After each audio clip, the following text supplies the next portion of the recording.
Hello दोस्तों, नमस्कार। SM channel में मैं आप सब लोगों का दिल से बहुत बहुत स्वागत करता हूँ। दोस्तों, आज के दिन का आखिरी वीडियो है।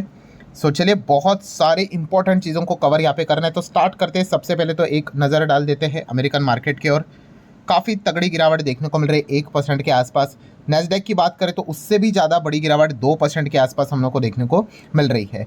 ऊपर से S&P 500 की बात करें तो ये भी 1.25% नीचे। अमेरिका का जो छोटा मतलब स्मॉल कैप टाइप के जो स्टॉक्स आपको देखने को मिल जाता है, उसी का ये इंडेक्स रहता है। रसल 2000 की बात कर ले तो ये भी 2% के आसपास गिरते हुए हम लोग को देखने को यहाँ पे मिल रहा है। सो नो डाउट दोस्तों, अमेरिका का जो शटडाउन था वो तो बंद हो गया, बट जिस डेटा का हम इंतजार कर रहे थे वो डेटा सामने आया ही नहीं। एंड इसी चीज़ के चलते अनसर्टेनिटी अमेरिकन मार्केट में काफ़ी ज़्यादा यहाँ पे बढ़ चुकी है। एंड इसी चीज़ किस चीज़ के चलते अनसर्टेनिटी, कि इन्फ्लेशन का डेटा ही नहीं है। जॉबलेस, चलो जॉब लॉस क्लेम का जो डेटा रहता है वो तो हर हफ्ते आता है, अगले हफ्ते आ जाएगा, बट इन्फ्लेशन का डेटा तो एक ही महीने में एक ही बार पब्लिश होता है, वो डेट तो चली गई। सो अब आने वाले फेड की मीटिंग में पॉवेल जी इसी पॉइंट को लेकर बहाना दे देंगे एंड शायद से रेट कट नहीं करेंगे। सो इसी चीज़ को लेकर अब काफ़ी ज़्यादा डाउटफुल सिचुएशन क्रिएट हो चुके हैं बाजार में। अमेरिकन मार्केट में इसी की चर्चा चल रही है कि अब दिसंबर में फेड क्या करेगा, फिर डेटा ही नहीं है, तो इसीलिए शायद से रेट कट के चांसेस कम नज़र आते हैं। और ये one of the strongest point हम लोग को देखने को मिल रहा है, जिस चीज़ के चलते फिलहाल अमेरिकन मार्केट में एक दबाव हम लोग को देखने को मिल रहा है। और भी रीजंस है, बट ये एक पॉइंट हम लोग को ज़रूर अमेरिकन मार्केट को परेशान करते हुए देखने को मिल रहा है। हमारा गिफ्ट निफ्टी की बात कर ले तो इतना ज़्यादा फिलहाल तो सीरियस गिरावट नहीं है, 25,800 मतलब 25,900 के नीचे है, ये एक चीज़ हम लोग को देखने को मिल रही है। नेक्स्ट अगर हम लोग बात करेंगे वोल्टास, एसी वाली कंपनी, आप सभी लोगों को पता है। कंपनी का नेट प्रॉफिट आपने देखा होगा 74% नीचे आ गया। 34 करोड़ की कमाई, मतलब प्रॉफिट तो यहाँ पे किया है। ऐसा क्यों? क्योंकि वीक समर इतना ज़्यादा स्ट्रांग नहीं रहा, क्योंकि जितनी ज़्यादा गर्मी होगी उतना ही तो ज़्यादा इनको यहाँ पे क्या मिलेगा, एसी यहाँ पे बिकेंगे। एंड अभी हम कह सकते हैं आने वाले समय में थोड़ा अच्छा करे, क्योंकि जीएसटी का डिमांड अभी हम लोग को, मतलब जीएसटी कट यहाँ पे हुआ है, तो आने वाले समय में थोड़ा बहुत इनको बेनिफिट हो जाए, ये एक उम्मीद लेकर चल रहे हैं। हीरो की अगर बात करेंगे, हीरो मोटोकॉर्प, तो आप ये देख सकते हैं रेवेन्यू कंपनी का 16% तक बढ़ते हुए देखने को मिल चुका है। वहीं पे स्टैंड अलोन प्रॉफिट कंपनी का ईयरली 16% बढ़कर 1393 करोड़ तक जाते हुए देखने को मिला है। मतलब both we can say that revenue as well as profit equally हम लोग को 16% की ग्रोथ के साथ आगे बढ़ते हुए देखने को मिल रहा है। सिमिलर वे रॉयल इनफील्ड वाली कंपनी आपको बताइए, आइशर मोटर, सो इनके भी नंबर देखने को मिल चुके हैं, जहाँ पे हम कह सकते हैं कि फेस्टिवल का सीजन उसी के साथ साथ, मतलब सेल्स के चलते, जीएसटी कट के चलते 24% का अच्छा खासा प्रॉफिट इनका बढ़ते हुए देखने को मिला है। 24% मतलब कितना बड़ा है, 1369 करोड़ का हम लोग को ये प्रॉफिट देखने को यहाँ पे मिल रहा है। और रेवेन्यू की बात कर ले तो 45% की जंप हम लोग को इनके रेवेन्यू में देखने को यहाँ पे मिल रही है।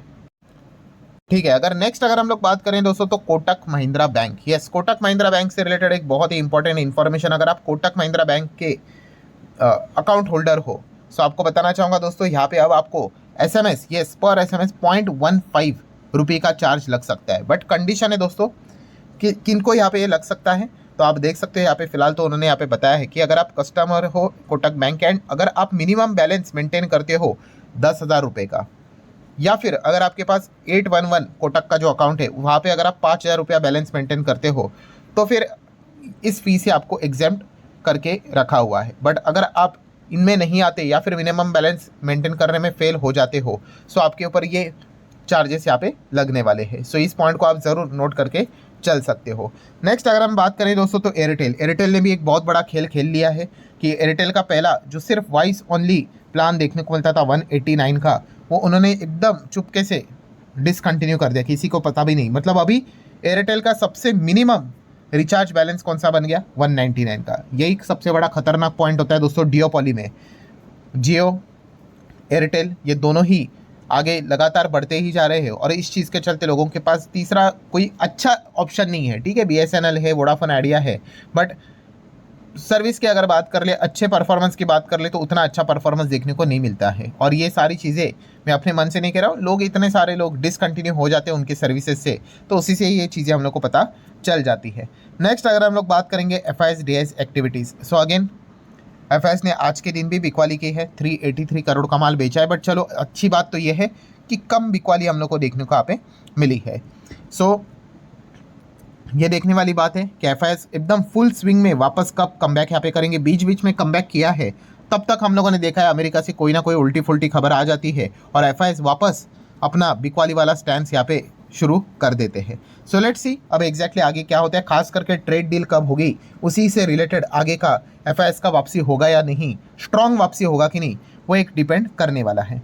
देन डॉलर रुपये रिश्ते की बात कर ले, 89 का लेवल अभी भी टच नहीं किया है, बट जिस प्रकार से रुपये डिप्रिशिएट हो रहा है 89 का लेवल आज नहीं तो कल टच ही हो जाएगा, इसी के चांसेस ज़्यादा देखने को मिल रहे हैं। देन अगर हम लोग बात करें दोस्तों तो बिटकॉइन में भी हाहाकार मचते हुए देखने को मिल चुका है। $1,00,000 के नीचे बिटकॉइन फिसलते हुए देखने को मिल चुका है। इथेरियम की तो पहले ही बैंड बजी पड़ी हुई है, ऑलरेडी 30% 35% डाउन था और ज़्यादा 4-5% इथेरियम नीचे जाते हुए देखने को मिल रहा है। तो जिन्होंने टॉप पे खरीदा था वो तो बुरी तरीके से फंसते हुए देखने को यहाँ पे मिल चुके हैं।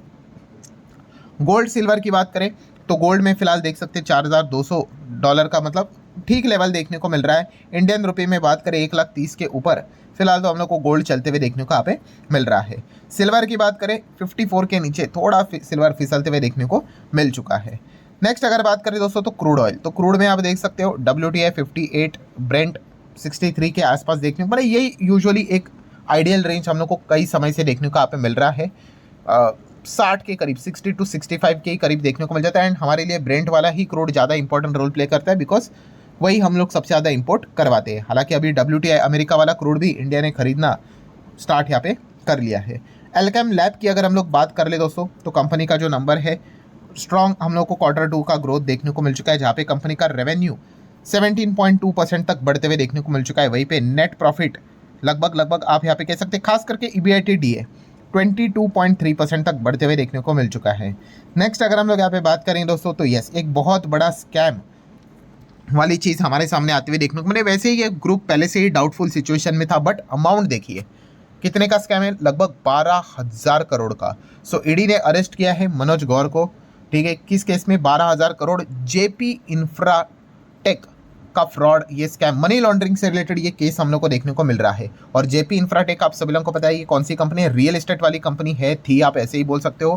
काफ़ी सारे होम बायर्स को उन्होंने चीट किया है और आप अंदाज़ा लगाइए दोस्तों इनके जो फ्लैट्स रहते थे ये कोई छोटे फ्लैट्स नहीं, काफ़ी बड़े अमाउंट्स के फ्लैट्स हम लोग को देखने को मिलते थे। सो इनके साथ ये चीटिंग हुआ है। यूजुअली चीटिंग मतलब क्या, एक ही केस होता है दोस्तों कि पैसे लेंगे होम बायर से और उस पैसे को डाइवर्ट कर लेंगे, ठीक है, यही केस होता है और कोई केस नहीं। और मनी लॉन्ड्रिंग मतलब वही कि विदेश में पैसा यहाँ पे भेजा होगा मल्टीपल अकाउंट्स के थ्रू, तो इसी में ही ईडी की एंट्री भी यहाँ पे हो जाती है। सो आप देख सकते हो 12,000 करोड़ का घपला हम लोग को देखने को मिल रहा है। इसी चीज़ के चलते मार्केट से क्या हो जाता है, लोगों का फिर भरोसा उड़ जाता है। जेपी ग्रुप कितना बड़ा ग्रुप था, ठीक है, और आज आप देख सकते हो क्या हालत उसकी यहाँ पे हो चुकी है, खत्म ही हो गया ना, ठीक है, सिंगल डिजिट के ऊपर सारे स्टॉक्स देखने को मिल जाते हैं। और शायद से जेपी इंफ्रा तो डी लिस्ट भी हटा दिया होगा उसको। नेक्स्ट अगर बात करेंगे इंद्रप्रस्था गैस लिमिटेड IGL, सो IGL के लिए बिजनेस लेवल पे एक अच्छी खबर देखने को मिल रही है कि IGL ने टाई अप किया है सऊदी के साथ।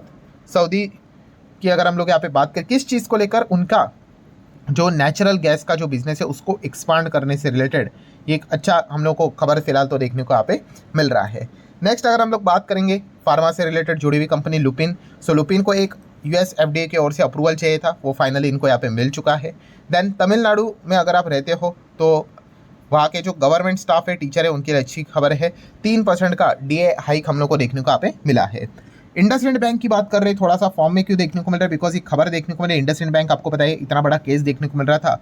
सो फिलहाल बताया जा रहा है कि कोई एविडेंस नहीं मिल रहा है, ठीक है, एंड इसी चीज़ के चलते शायद से इनके ऊपर जो इन्वेस्टिगेशन चल रहा है वो जल्द से जल्द यहाँ पे वाइंड अप भी यहाँ पे हो सकता है, क्लोज भी हो सकता है। देन अगर हम लोग बात करें, कल है बिहार इलेक्शन, आप सभी लोगों को पता ही है, एंड काफ़ी लोग पूछ रहे हैं सर कल के दिन मार्केट से रिलेटेड इंपॉर्टेंट पॉइंट क्या रहेगा, तो एक ही चीज़ रहेगी दोस्तों, पहले तो NDA जीत रहा है या फिर महागठबंधन जीत रहा है, वो देखने वाली बात है। एग्जिट पोल ने तो ये बता दिया NDA जीत रहा है करके, बट फिर भी अगर थोड़ी भी चीज़ें 19-20 देखने को मिली तो आप अदानी मतलब अंबानी और अदानी के शेयर्स को फोकस में रख सकते हो, खास करके अदानी के शेयर्स को, ठीक है। अंबानी जी तो थोड़ा सेफ खेल लेते हैं, अदानी जी तो फुल ऑन एकदम रिस्क के साथ ही खेलते रहते हैं, तो थोड़ा भी रिजल्ट इधर उधर अगर कुछ हुआ, ठीक है, सो अदानी के शेयर्स देखने लायक ज़रूर यहाँ पे हो सकते हैं। हालांकि एग्जिट पोल तो ऐसा कोई संकेत तो नहीं दे रहे हैं कि कोई टफ सिचुएशन क्रिएट होगी, बट लेट्स सी एग्जैक्टली क्या होता है। दूध का दूध पानी का पानी, अब ज़्यादा टाइम भी यहाँ पे बचा नहीं, कुछ चंद घंटे बचे हैं, सुबह हमारे सामने एक डेटा निकल कर आ ही जाएगा। तो चलिए वीडियो को क्लोज करने से पहले देख ही लेते क्या चल रहा है। अमेरिका की स्थिति तो ये और गंभीर हो रही है, 1-1.25% नीचे, नैस्डैक की तो हालत उससे भी बदतर, जो कि आप यहाँ पे देख सकते हैं। और ये चीज़ के चलते अगर कल के रिजल्ट थोड़े भी इधर उधर 19-20 हो गए तो भाई ऑलरेडी अमेरिकन मार्केट की जो पिटाई हुई है उस पॉइंट को पकड़कर बियर वाले आग में तो पूरा घी डालने का काम यहाँ पे कर लेंगे। सो ठीक है दोस्तों, जितने इंपॉर्टेंट पॉइंट्स थे सारे कवर कर ले। वीडियो हेल्पफुल लगा होगा, चाहो तो लाइक एंड शेयर कर सकते हो। अब डायरेक्टली मिलते हैं कल, तब तक के लिए बाय बाय।